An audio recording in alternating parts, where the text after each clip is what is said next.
مادەی 13 و 14 پرۆژە یاسای بودجە بۆتە ناوەڕۆکی سەرەکی کۆبنەوەی سەرجەم لایەنە سیاسیەکانی بەشداربوو لە حکوومەت.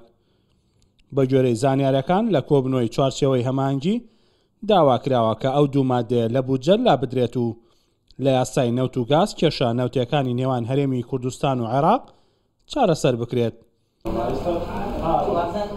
پارتی ئەو پێشنیازە ڕەت دەکاتەوە و دەڵێ بە پەسەند نەکردنی ئەو دوو مادەیە ڕوون نییە کە شایستە دارایەکانی هەرێمی کوردستان بە چ شێوەیەک و چۆن دەدرێت، چونکە بودجەی عێراق بۆ 3 ساڵە و کێشەکان ئاڵۆزتر دەکات. هەکە مادەکات و ئیدخال بکەن بە شێوەکی فەنی موجەی هەرێمی کوردستان ذکر بکەن، هەفچەند پەرەیە هەفچەند هەوە مشکلە نییە، بەساکە نەیە دەکراندن و اتفاقێک نەبێ بێن و بە چی شکلی بە چی شێوی بەهۆری نییە، یعنی تطبیقەکە تشتێکی فوتبال لازمە تشتێکی فەنی خۆیان بێ بە چی شکلی پەرەی هەرێمی کوردستان دەیە سەرفکردن و نەفەقکردن لە موازنەی 2023 بەجە موازنەکی ثلاثیە ژاف.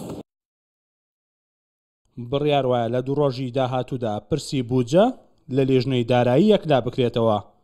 بەشێک لە چوارچێوەی هەمانگی ڕایان وایە دەبێت ڕێکەوتن لەگەڵ پارتی بکرێت، ئەو جا کۆبنەوەی گشتی پەرلەمان لەسەر بودجە ئەنجام بدرێت.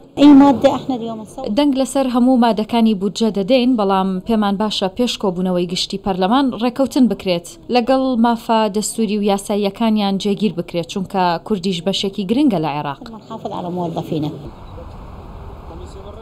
بە گوێرەی پەیڕەوی ناوخۆی پەرلەمانی عێراق لە 9 حوزەیران وەرزی یاسادانان تەواو دەبێت و لەو ماوەیەدا ئەگەر بودجە پەسەند نەکرا دەبێت سەرۆکایەتی پەرلەمان کارەکانی درێژ بکاتەوە. ڕۆژانە هاوپەیمانەتی ئیدارەی دەوڵات لەسەر پرسی یەکلاکردنەوەی ئەو گۆڕانکاریانەی لە مادەی 13 و 14 کۆ دەبێتەوە.